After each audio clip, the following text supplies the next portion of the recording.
We're waiting for Instagram and YouTube and Facebook to get me going on my simultaneous lives. There you go. And anyways, all right.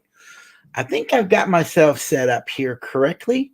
Welcome, everyone, to another Relate Well Live with Dr. Rick. It's great to have you joining me for the next 45 minutes. We're going to have a talk about this idea that I don't feel love for you anymore. And as I kick this off, I hope you've had a wonderful day. I hope it's been a productive day. I hope that you achieved some things that you've wanted to achieve. I also believe that whatever we do and whatever you've chosen to do today, I hope that it was enjoyable, it was meaningful, and that you feel like you served a purpose today. And so that is something I hope that you have been able to experience. And my hope and desire is that you have a really good evening, particularly after this, and that you will have a good night's rest. All right. We are going to have a conversation around this idea of, is love a feeling? Is love a feeling? Is love a feeling? So what I want you to do is I want you to think about your relationship or relationships. All right. Again, we're talking about marriage and relationships. So have you ever heard this statement before? Well, let me back it up. Counselors hear this a lot. Marriage counselors, relationship counselors a lot. Couple comes in, you sit down, and then one of them says about the other, well, I love Luella, but I'm not in love with Luella. For those that don't know, Luella is my wife, and I do love her dearly. We have a really strong a great marriage. 37 years, my best friend. At the end of any day, I want to be next to her, and I want to wake up next to her. It's the peace and the way I love to live my life. But the idea of this phrase, I love you, but I'm not in love with you. Counselors hear it a lot. And it's a confusing statement. What do you mean by you love me, but you're not in love with me? Can you love someone but not be in love with them? Well, apparently, because a lot of people say that. But what does it actually mean? That's what we want to tackle tonight on this Relate Well Live with Dr. Rick. All right. What does it mean?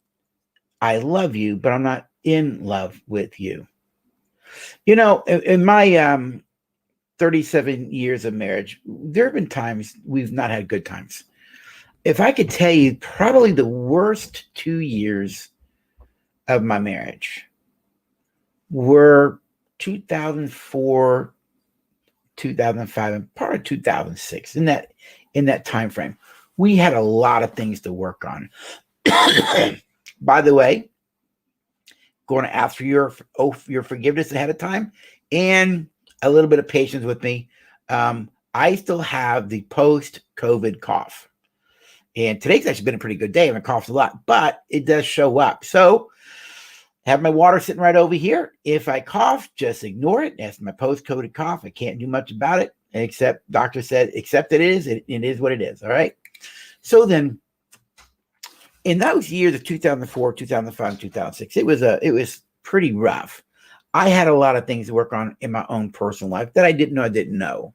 One was a deep father wound around my dad that the church I used to work at really triggered that father wound in me at the unconscious level. I just wasn't aware of it.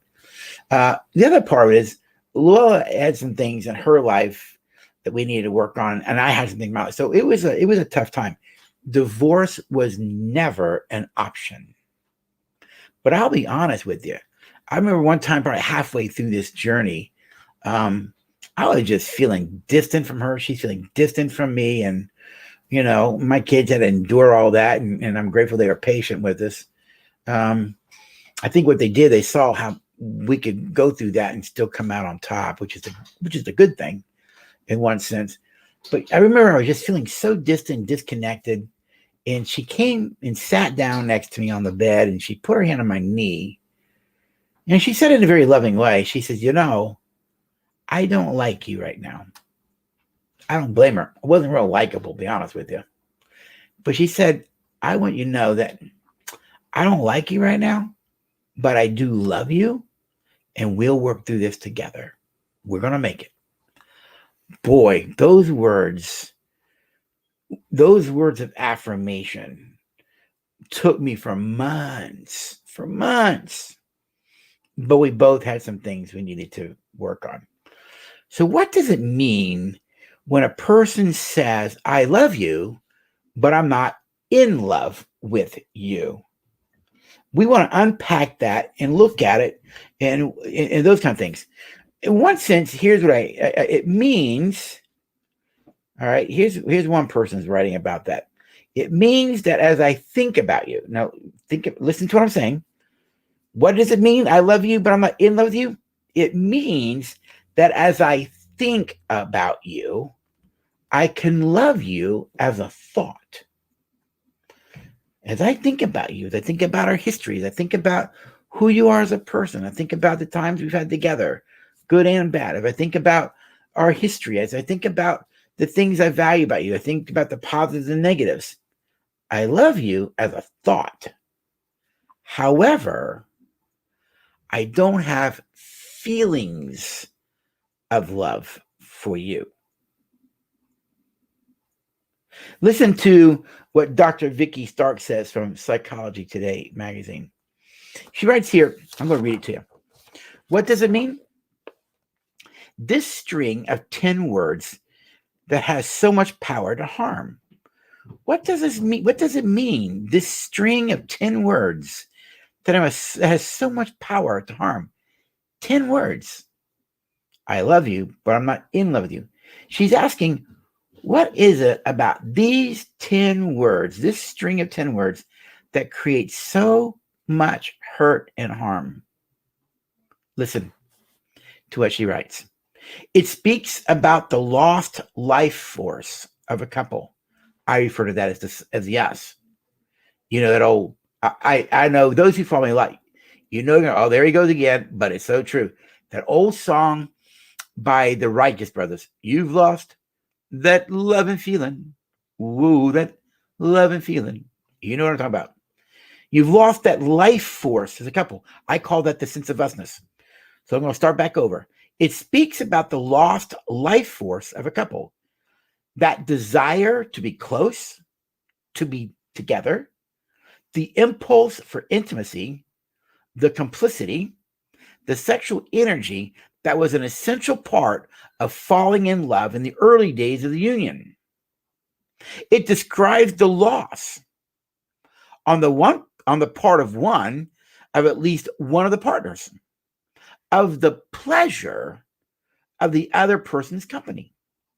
And although sometimes the one who finds him or herself deeply disillusioned doesn't want to feel that way, once the scales have fallen from their eyes and they realize that there is no more desire, being together intolerable, and the end comes quickly. The end comes quickly. Please forgive that phone ringing over there. I don't have the ability to turn it off. So I'm going to read this quote again from Psychology Today. Dr. Vicky Stark writes about this string of 10 words. I love you, but I'm not in love with you. What does it mean? Here it goes.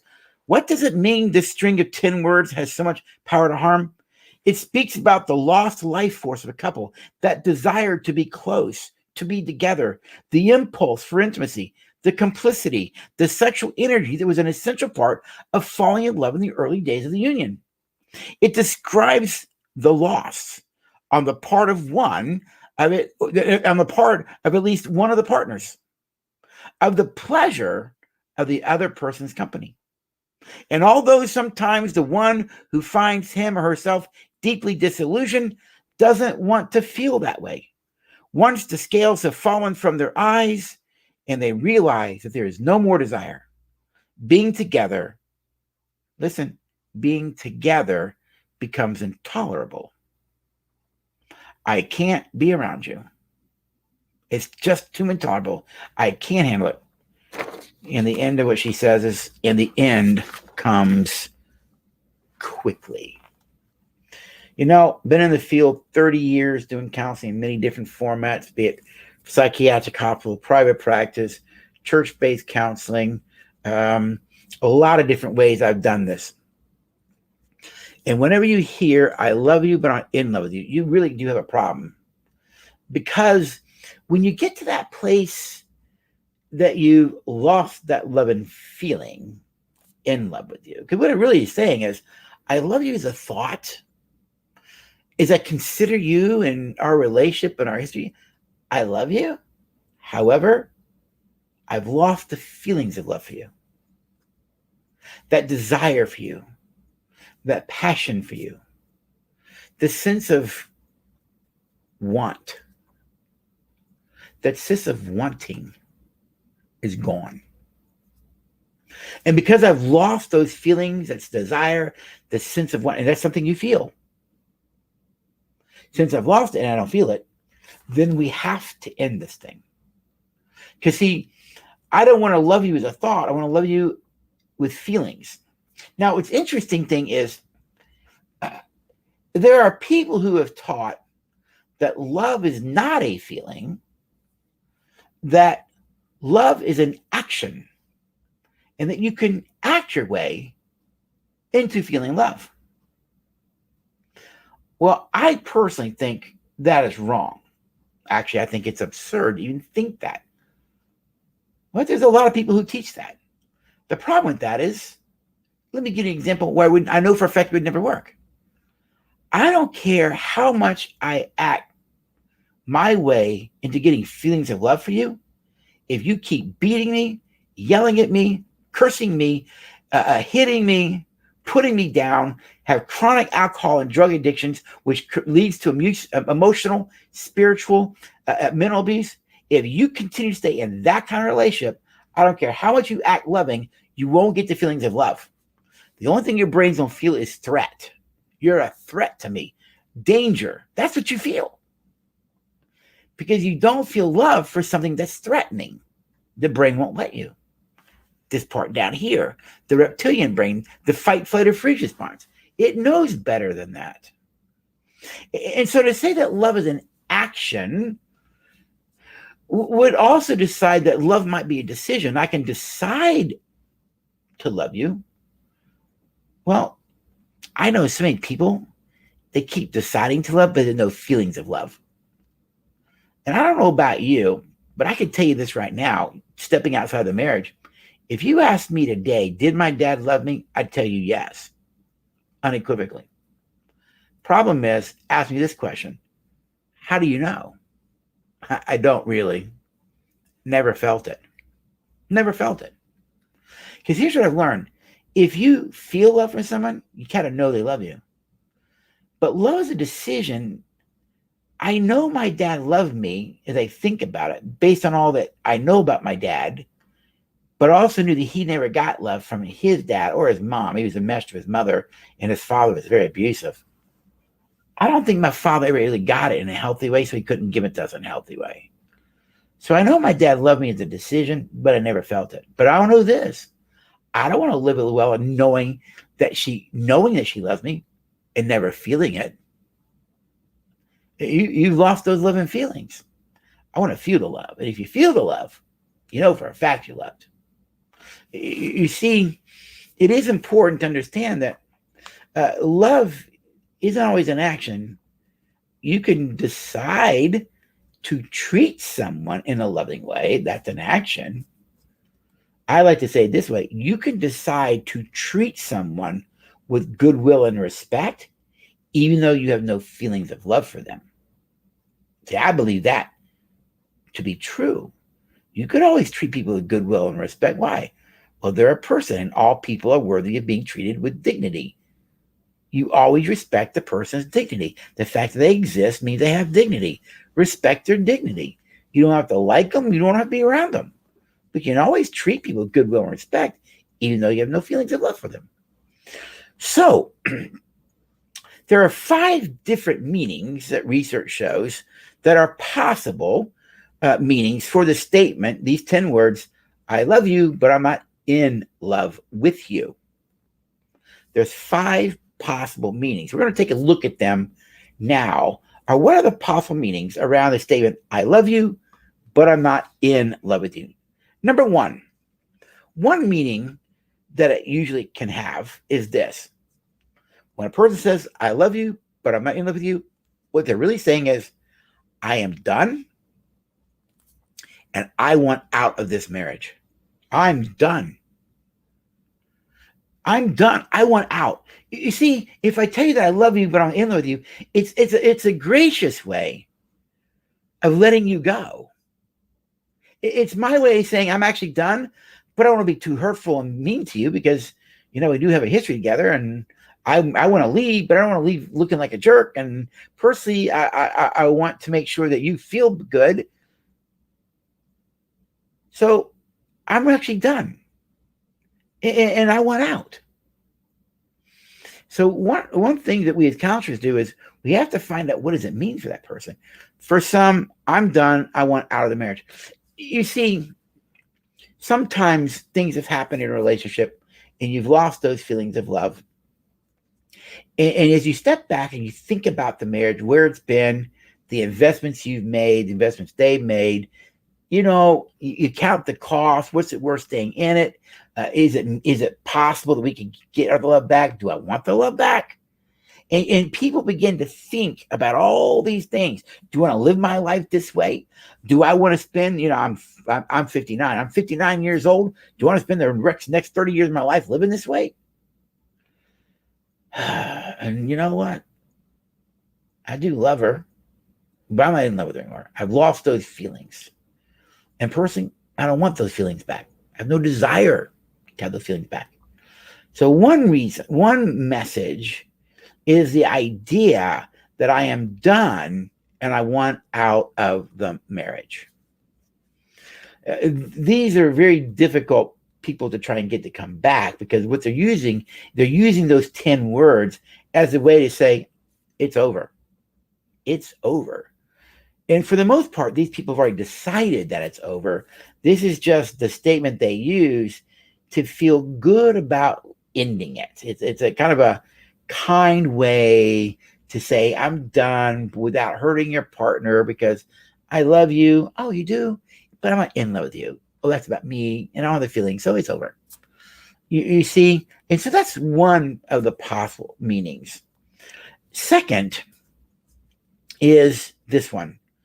Actually, when I say I love you, but I'm not really in love with you, the real message is this. I'm really attached to someone else, and I really want to pursue them. Many years ago, it was a minister's wife, as a matter of fact. Minister and his wife came and did an intensive. It was my group intensive format. And they went through the first day, and they went through half the second day. We had a lunch break. As everybody's coming back from lunch, she and him said, can we talk to you for a minute in the hallway? I said, sure.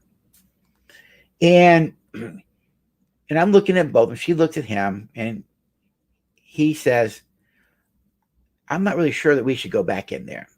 I said, okay, what's that about? He goes, well, I love my wife, but I'm not in love with her. And I said, okay, you could actually rectify that. He goes, what I'm saying is I have no feelings of affection or attraction for her. It's okay. He goes, and I believe if I stay married, I should have those feelings of attraction for her. And I went, I would agree. Be a kind of a boring marriage without feelings of attraction for each other. And I go, but you can get those back. He goes, I'm not so sure I want to.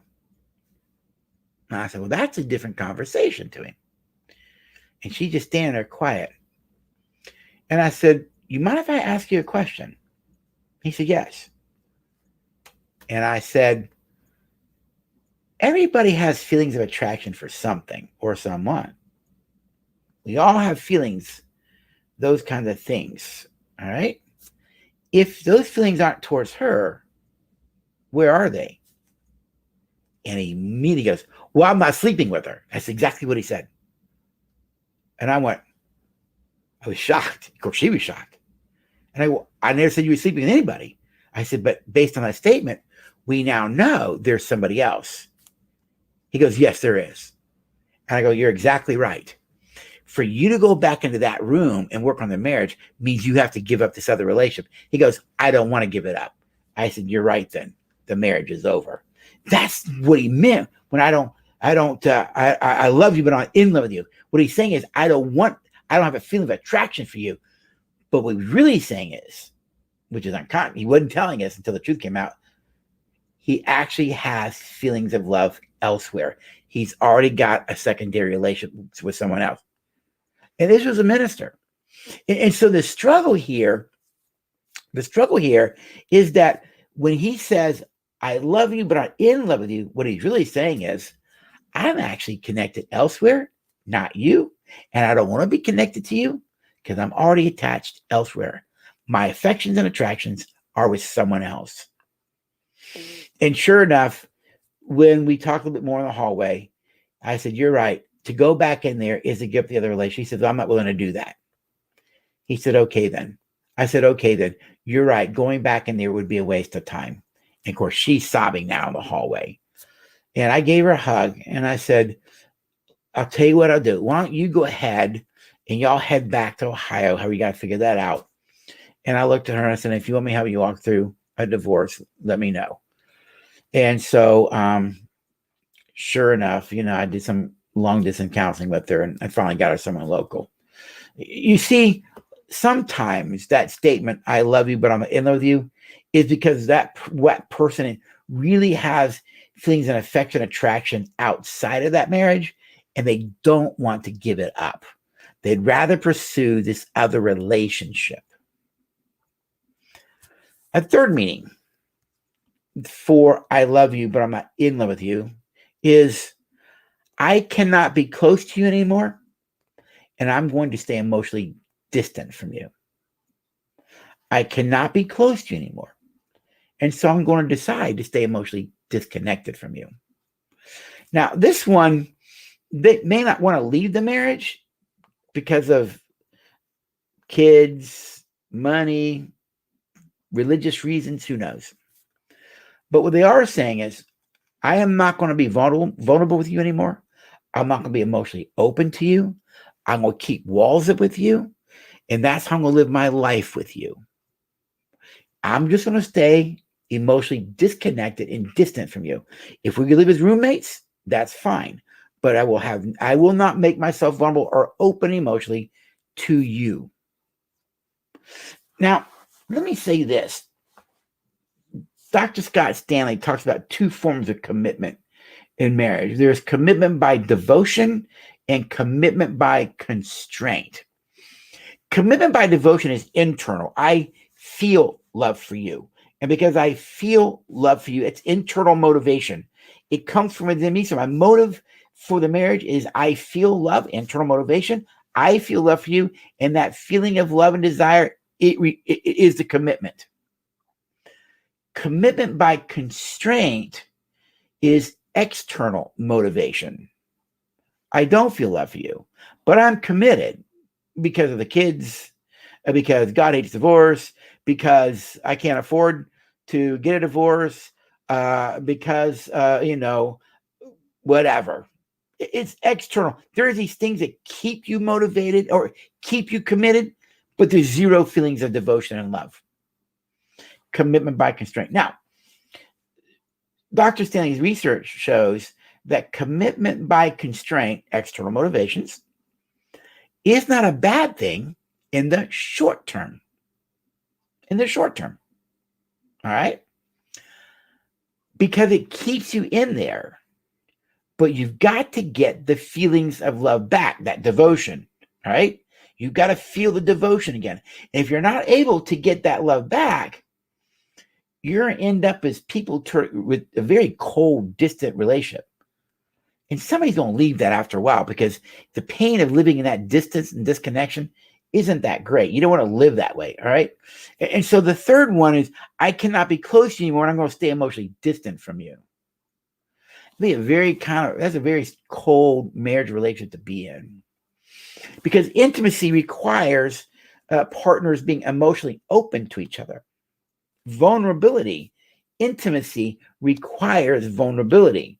Vulnerability, it allows for emotionally open. But if I'm emotionally close to you, I'm not going to be vulnerable to you. You're a threat to me, or I'm afraid to be. Who knows? All right, what the motivations are. Number 4. Got that wrong, didn't I? Number 4. I love you, but I'm not in love with you could also mean I'm actually no longer excited by you sexually or romantically. I have no romantic feelings for you, and I have no sexual desire for you. And so this is this person who's trying to let you down, but they're really saying is, I'm not attracted to you anymore. And because I have no romantic feelings or sexual attraction to you,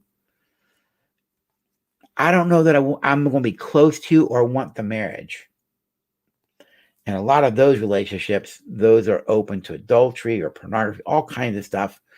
But that's a very difficult place to be in, because only you can be attracted to someone. That person can be in great physical shape, and you still choose to not be attracted to them sexually or romantically. All right. And the last one, I love you, but I'm in love with you, could also mean, number 5, that you're struggling with depression, that you're clinically depressed. And that when we're depressed, clinical depression particularly, you don't tend to feel positive feelings. You tend to feel blue, down, helpless, hopeless, down in the dumps, whatever the phrases are. All right. And because depression forces you psychologically, emotionally to focus inward, it's hard to focus outward on a relationship. All right. Depression causes withdrawal. People who are depressed tend to isolate and withdraw from relationships. So a lot of times, I love you, but I'm in love with you, it actually means I'm depressed. And I can't feel. All I feel is depression. The depression is taking over. If someone's in that place, then I would say go see a mental health professional. And you could take an online, there's some online tests, the Zung, Z-U-N-G, depression inventory. You can find that online, answer it, score it. You'll know what level of depression you're at. The Beck depression inventory. A counselor could administer those for you, all right? But I would say go see a mental health professional, talk with them about the depression, and see what you can do to get the depression healthy, all right? Depression healthy, that's a dumb way to put it. Depression's not healthy. It may be normal at times, but it's not healthy. See what you need to do to get out of depression and get your mood stabilized, all right? Value yourself enough to not stay in depression, all right? So now, let me go over those 5 different meanings. Here we go. I am done and want out of the marriage.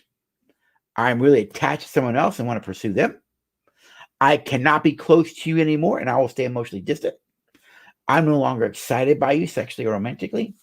And number 5, I'm actually struggling with depression.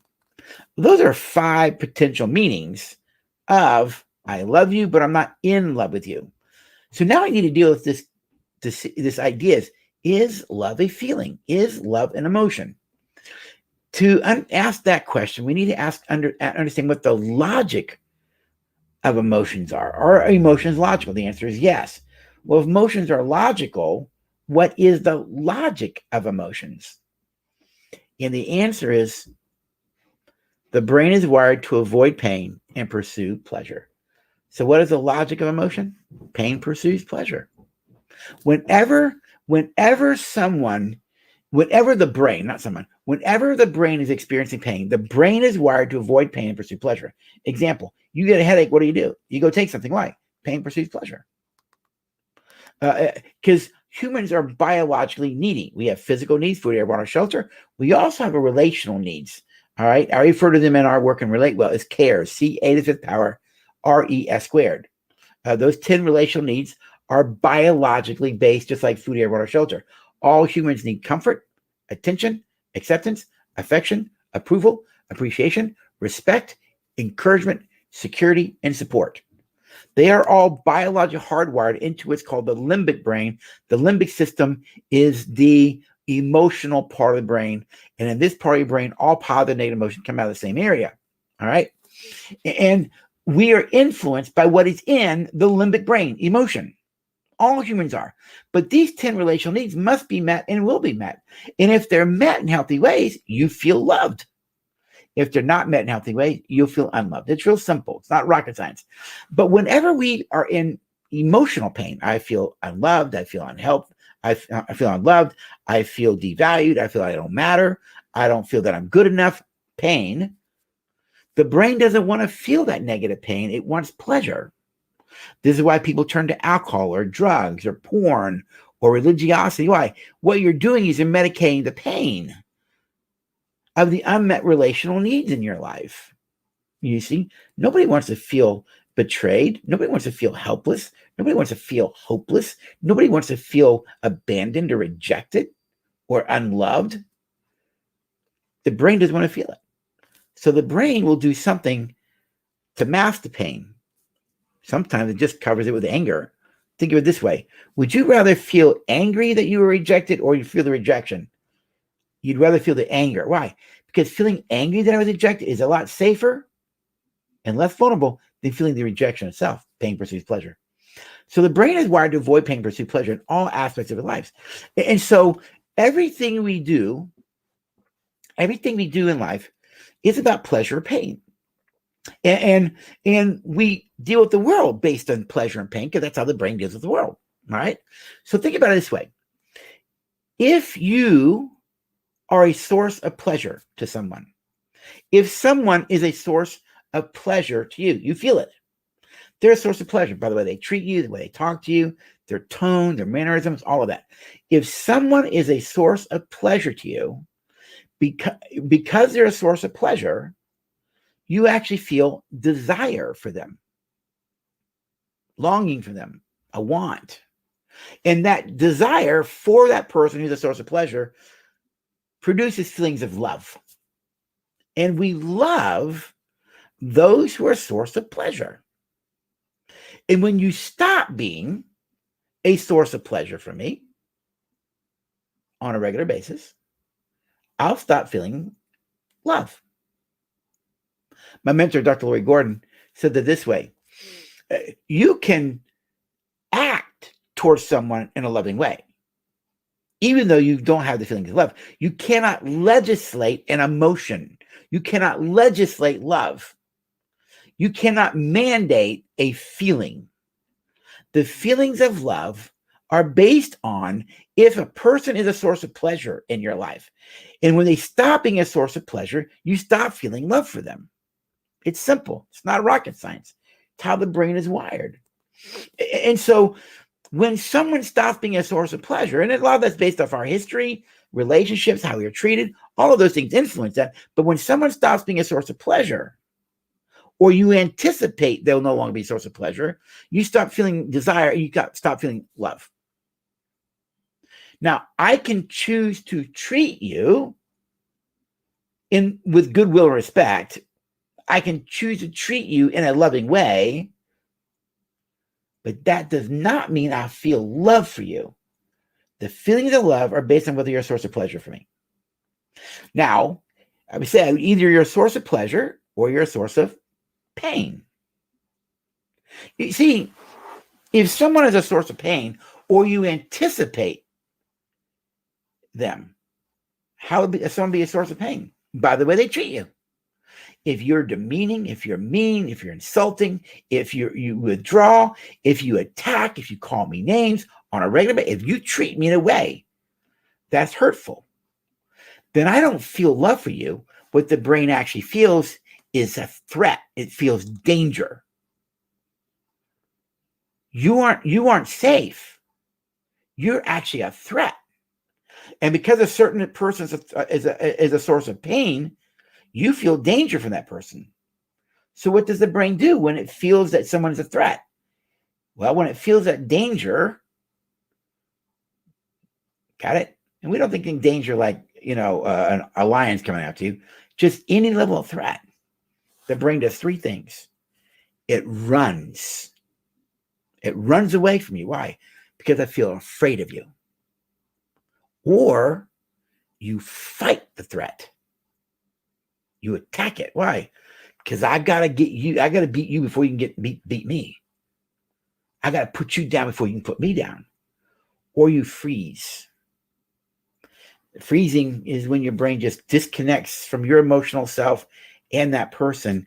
And I'm not going to deal with anything emotionally. I'm going to go rigid, numb, cold. This is when depression, all kinds of things, those things kick in. So when you're a source of pain towards someone, you don't feel love for them. You feel danger. You feel threatened by them. You see, love is an emotion. But the emotions of love come when you live in such a way and you treat someone in loving ways. You're a source of pleasure. My mentor said to me a long time ago, everything you do, Rick, produces pleasure or pain in Llewellyn's life, my wife. Do you want to be a source of pleasure or you want to be a source of pain? Because if the bulk of what you do is more painful than pleasurable, don't be complaining when she doesn't feel love for you. She's going to feel threatened by you. But when you live in such a way that the bulk of your behaviors, the majority of who you are as a way of being, is pleasurable, she'll feel love for you. In who you are and how you are moment by moment by moment as a way of being. It was always a phrase. As a way of being, it means my pattern. You're either pleasure or pain. Make a decision. There is a lot of wisdom in that. And here's what I've come to learn. It isn't that difficult. It's just simple. Simple. The brain does better with simplicity, not complexity. So you get to decide how you want to be.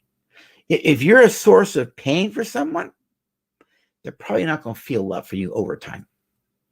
They might go, I love you as a decision, but I don't feel love for you because you're a threat.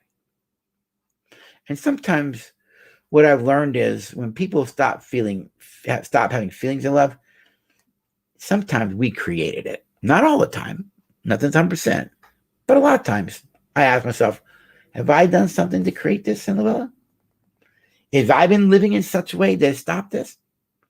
And if the answer is no, it's just something in them. So I can still be a source of pleasure for them and be patient and kind. So then, I love you, but I'm not in love with you.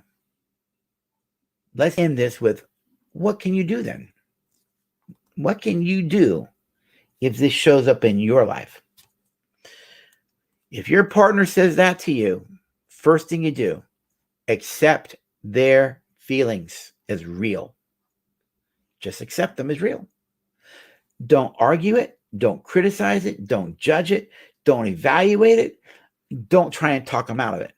It's just their reality for right now. Accept it as real. Because if you don't, the message you're sending them is, oh, see, you can't accept where I'm at. You're trying to change me. You don't want to send that message. Just accept where they're at. Now, accepting where someone is at, does that mean I have to agree with them? No, you don't have to agree at all. That's very important, all right? But I do need to accept it. I don't have to like it, but I need to accept it. Second thing, though you need to accept where they're at, you also need to show respect for them. Respect their feelings, respect their decisions. If you keep trying to change someone or manipulate them, sulk and whine, you're not respecting where they are. So if they say, leave me alone, don't talk to me, leave them alone, don't talk to them. One of the things that Michelle Winter Davis, who's like a major player in the field of marriage therapy, wonderful lady, taught me a lot, not just from her books, but some of the seminars I've attended with her. She says in her book, Divorce Busting, that if your partner tells you, leave me alone, leave them alone. It seems counterintuitive. Well, I'm trying to save the marriage, but if I leave you alone, how can I save the marriage? I gotta do something. I gotta engage. I gotta get you focused on something. I gotta keep this thing moving. Well, when someone says, leave me alone, do it. Why? Because if you don't, though it feels counterintuitive to not to leave them alone, the message you're sending to them is, see, you can't even respect that I need space. In fact, you can't respect I need space is further evidence that I need to leave you. Respect their decisions, respect their feelings. Got it? You don't have to like or agree. Number 3, in all things, act lovingly towards them. Have patience, have kindness. We call the 4 protectors of a relationship. Treat them with goodwill, respect, empathy, and care. Humility. Goodwill, respect, humility, and empathy are what we call the 4 protectors of a relationship and relate well. Those things protect the relationship. At least as far as it concerns you, you're being loving and caring in all aspects of the relationship. So act loving with them, but do it with healthy boundaries. Did you get that? Do it. That doesn't mean you allow them to walk over you, to disrespect you. That doesn't mean you can't say, no, you're not going to talk to me that way. No, you're not going to treat me that way. You have self-respect. That's boundaries. So you can act loving toward them, but have your healthy boundaries in place, all right? Number 4, communicate and listen to their perspective. These are skills you can learn to do, and I encourage you to do that. But communicate and listen to their perspective. Hear them out. Show empathy for their thoughts and feelings. Not agreement, but show empathy for it. Because they need to know that you care about what's happened in them and what's going on in them. And lastly, and this is going to be difficult, be patient. Be patient with them. You change the things that you can change and quit trying to change them. This is where the Serenity Prayer becomes really helpful, because the Serenity Prayer, which you hear a lot, is said a lot in recovery programs. The Serenity Prayer is really about limited control. God grant me the serenity, which really means peace. God grant me the serenity to accept the things I cannot change, and the courage to change the things that I can. You see, we can't really, in reality, we as humans can control very little. And so the Serenity Prayer allows you to know what you can, think about what you can change and what you can't change. Because the whole prayer goes on, God grant me the serenity to accept the things I cannot change, the courage to change the things that I can, and the wisdom to know the difference. Limited control. Don't change your partner. Just accept where they're at. Well, they might leave you. They might, but you keep trying to control them to stay, they're probably going to leave, right? You'll make them leave sooner. Just be patient. Well, what do I do with my pain? Go see a counselor. Get a friend to support you. They don't have what you need right now. But that doesn't mean you can't get it somewhere else in healthy, mature ways. Be patient. And that's the tough part. Go change you. Be patient. Go change the things that you need to change about yourself as it relates to this marriage. Because that's the only thing you can do is just change yourself. Can't change them, but you can change yourself. You can work on the things you need to work on while you have patience with them. So what can you do? Let's repeat them. Accept your partner's feelings. You don't have to agree with them or like them. Show respect for your partner in this time. Respect their feelings, respect their boundaries, respect they say, do this, don't do this, don't do it. Number 3, act lovingly towards them. Treat them with goodwill and respect, humility, and empathy. We call it the 4 protectors. But do it with healthy boundaries. You don't allow people to run all over you and mistreat you. Number 4, communicate and listen to each other's perspective. Very important to honor their perspective, understand how they see things. And number 5, what you can do, be patient. Just be patient and change the things that you need to change. I hope maybe in some small way, this is giving you some insight into that statement that we hear a lot, and maybe give you some clarity around it, what it means and what it's about. So begin to realize that some marriages are going to end because of it, but some do not. Some do not. And we're about making sure you can restore the help, the love and the goodwill and all the romance you felt when you were dating. Wouldn't it be nice to live in such a way that you can keep that sustainable and you maintain it even in conflict? And so that song by the Righteous Brothers, You've Lost That Love and Feeling. Whoa, that love and feeling. You've lost that love and feeling. Now it's gone, gone, gone. Whoa. I know I don't sing well. Have a great evening, everybody.